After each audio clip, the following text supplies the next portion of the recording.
Ini harganya murah. Menurut teman-teman, teman-teman mau beli atau next cari yang lain?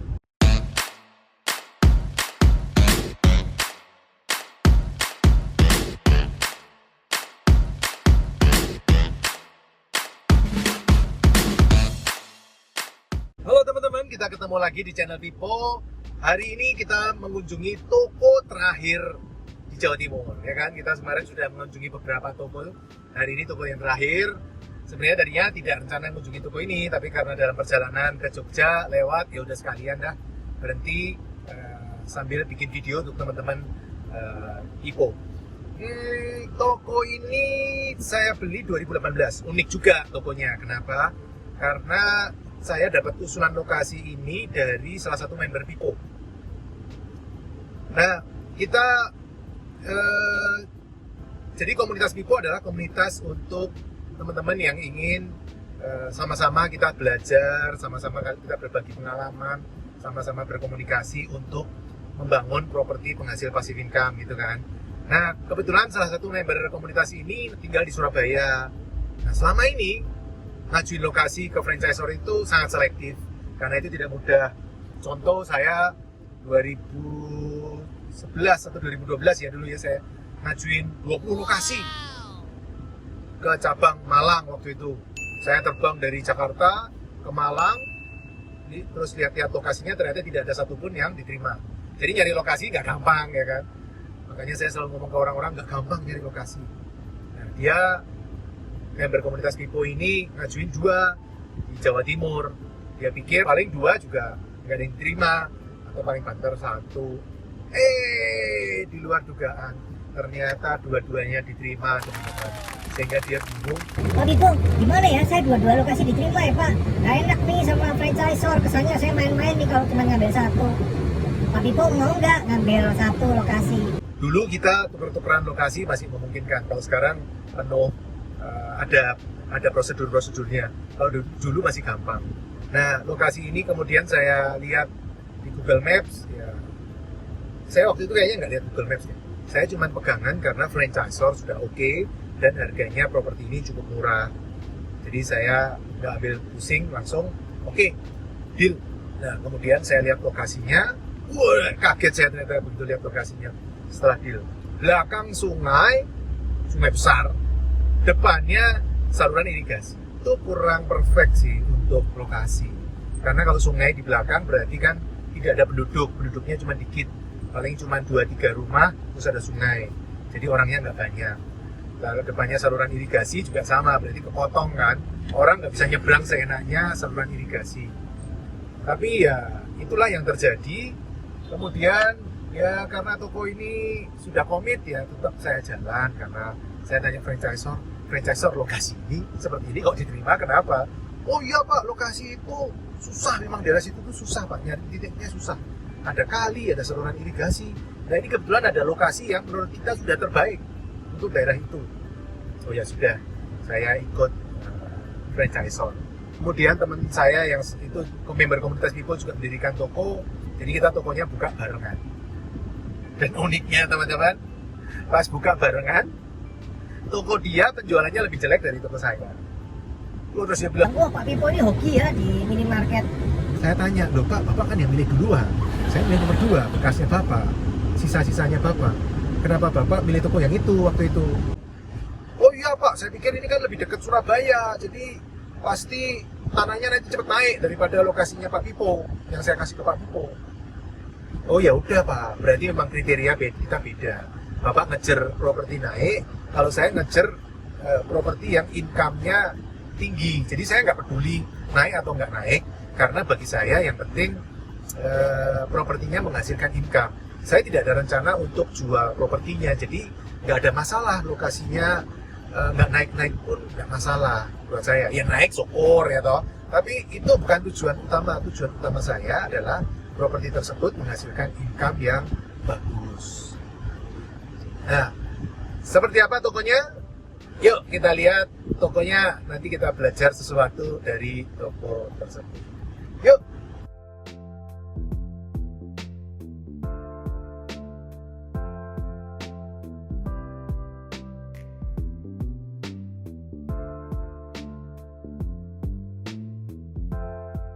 Nah teman-teman, ini tokonya, toko tahun 2018, toko yang dikasih ya oleh teman saya, member komunitas Pipo, dikasih ke saya karena dia overload.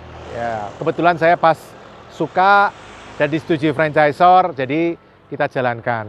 Toko ini unik teman-teman.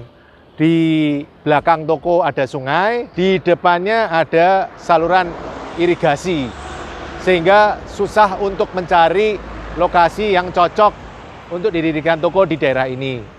Toko ini unik juga, selain itu uniknya adalah terletak di kabupaten, tapi kabupatennya UMR-nya lebih tinggi daripada di kota. Biasanya kota kan lebih tinggi UMR-nya daripada kabupaten. Nah ini daerah ini adalah kabupatennya UMR-nya lebih tinggi dari kota. Jadi saya pikir, kotanya UMR-nya kecil ya, kalau gitu diriin toko di situ, di kabupatennya UMR-nya juga kecil. Ternyata enggak, ternyata UMR-nya lebih tinggi, kaget juga saya. UMR itu sangat penting untuk performance toko karena biaya operasional jadi tinggi kalau UMR-nya tinggi. Nah, yuk kita coba lihat belakangnya seperti apa, ada sungai, sejauh apa, nanti kita lihat. Yuk kita lihat.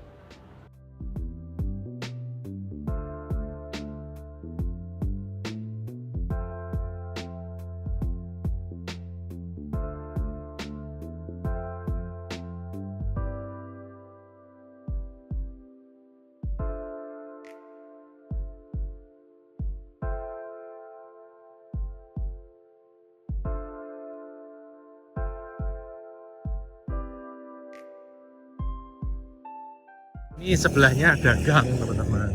Kalau di peta yang saya lihat, gangnya itu di belakang ada sungai. Nah kita lihat benar ada sungai nggak? Ini bagian belakang toko seperti ini. Saya malah belum pernah jalan-jalan sampai ke belakang toko seperti ini. Coba kita lihat tokonya seperti apa. Nah ini kalau teman-teman sudah biasa di Jawa Timur pasti tahu lah. Model gapura seperti ini ada di daerah mana ya kan? Nah itu tokonya belakang ada gudang kecil karena tempatnya terbatas, space-nya terbatas, jadi gudangnya kita taruh di atas. Nah, ini bagian belakang toko.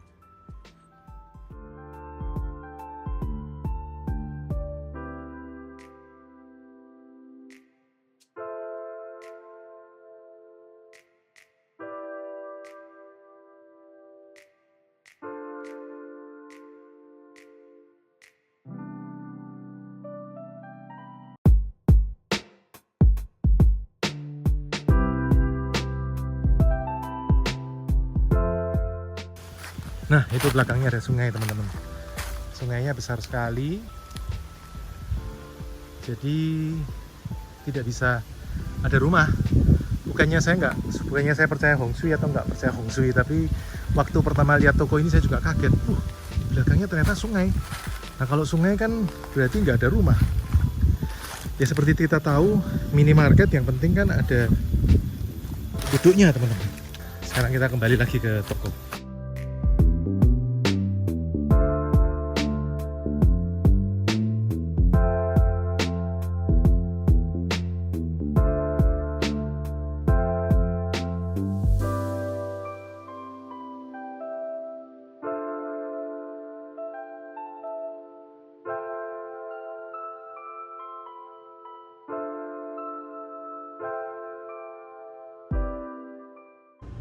Nah teman-teman, kita ketemu lagi ya. Saya masih di depan tokonya, dilihatin sama karyawan toko. Ini orang Pak Pipo lagi ngapain tuh di dalam mobil ngomong sendiri.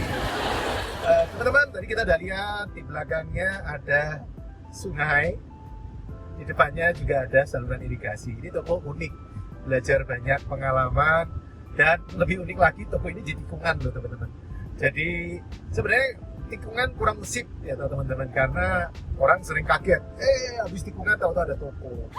Tapi untungnya kita mengambil inisiatif ya, karena nyari titiknya susah.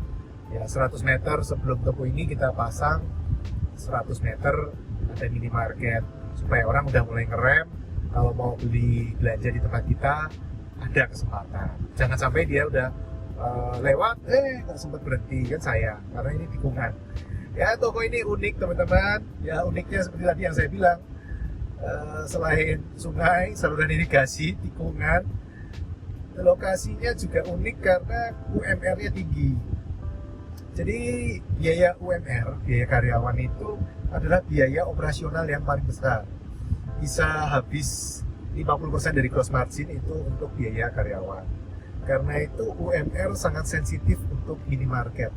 Kenaikan UMR tahun 2013 itu benar-benar mengagetkan minimarket, bisnis minimarket waktu itu, dan bikin beberapa toko jadi minus. Minimarket ini kan padat karya, menyerap banyak tenaga kerja. Akibatnya ya biaya operasional juga tinggi ya, 50% dari biaya karyawan. Nah, daerah ini uniknya, kabupatennya UMR-nya lebih tinggi dari kotanya. Biasanya kota lebih tinggi dari kabupaten.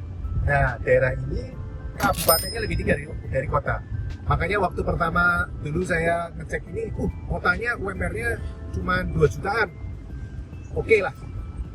Nah, saya beli, saya bangun tokonya, begitu melihat laporan keuangan kaget. Ternyata biaya karyawannya tinggi banget. Kan UMR-nya udah kok bisa tinggi. Ternyata kabupatennya UMR-nya lebih tinggi dari kota. Ini unik ini. Saya juga di luar dugaan, ternyata saya belajar sesuatu. Kabupaten UMR belum tentu lebih rendah dari kota. Harus dicek dua-duanya. Gak apa-apa. Pelajaran berharga ya teman-teman ya. Setiap toko ada pelajaran tersendiri-sendiri. Saya belajar banyak dari setiap toko. Tentu namanya kita manusia, Homo sapiens, katanya Homo sapiens ya.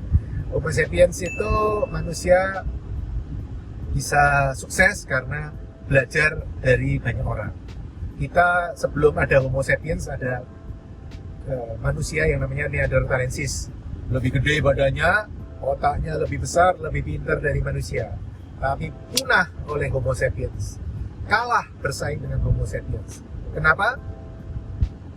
Karena Neanderthalensis hanya berkumpul 8-10 orang dalam keluarga kecil-kecil. Sementara Homo sapiens mempunyai kekuatan berkumpul di 200-300 orang satu desa. Sehingga proses pertukaran ilmunya menjadi cepat. Neanderthalensis 300.000 tahun hanya bisa bikin tombak, di ujungnya ada lancip batu untuk berburu. Nah, Homo sapiens kita hanya dalam 20.000, 30.000 peradaban waktu itu ketika Homo sapiens bertemu dengan Neanderthalensis, kita sudah bisa bikin trisula, kita sudah bisa bikin jaring untuk nangkep ikan, kita sudah bisa bikin alat-alat, kita sudah bisa punya bahasa yang kompleks. Nah, itu perlunya kita saling belajar teman-teman. Jadi menurut saya kekuatan kita di situ, jangan sampai hilang kebiasaan belajar ini. Loh, kok malah ngomongin kebiasaan belajar? Saking asiknya ngobrol-ngobrol, saya senang berbagi ke teman-teman. Nah, teman-teman, gimana? Oke, kita tutup aja. Jadi toko ini toko unik tadi ya. Menurut teman-teman nih, kalau teman-teman dapat lokasi seperti ini, belakang sungai, depan saluran irigasi, di tikungan, UMR-nya tinggi, tapi tanahnya murah. Ini tanahnya murah. Menurut teman-teman, teman-teman mau beli atau next cari yang lain? Komen ya, nanti kita ngobrol di komen. Sampai ketemu di video berikutnya. Salam Passive Income Property. Terima kasih telah mengikuti video hingga selesai. Untuk yang belum subscribe, ayo subscribe channel Pipo Hargianto dan klik lonceng notifikasi untuk mengikuti video-video selanjutnya. Teman-teman juga bisa mengikuti seminar-seminar gratis yang saya bagikan. Silakan daftar melalui nomor berikut.